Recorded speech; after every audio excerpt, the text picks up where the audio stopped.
बालियापाल थाना परिसर एक अभावन घटना देखा मिली। थाना को एतला देवाक आसिथिबा युवकों सह पुलिस धस्ताधस्ती भली अप्रीतिकर घटना घटी।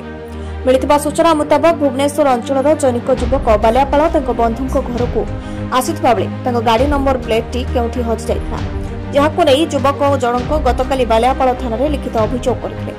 मात्र गतकाली थाना आईआईसी नथिले। पुणी आज उक्त युवक जनक थाना को एफआईआर कॉपी नेबाकू आसुवा बेले मोबाइल रे वीडियो उत्तोलन करथिले। पुलिस मना करिबारो चुक्तितर्क होइतिला।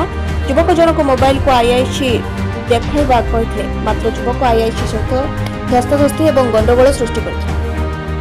तेबे युवक जनक वर्तमान पुलिस कस्टडी भितर रहिबा बेले उभय पक्षर प्रतिक्रिया मिली पारे नाही। तेबे थाना परिसर रे लागिथिबा सीसीटीवी फुटेज जांच कले सब कथा सामना को आसिथिबो। ए घटना को नै थाना परिसर रे चापा उत्तेजना लागि रहिछि।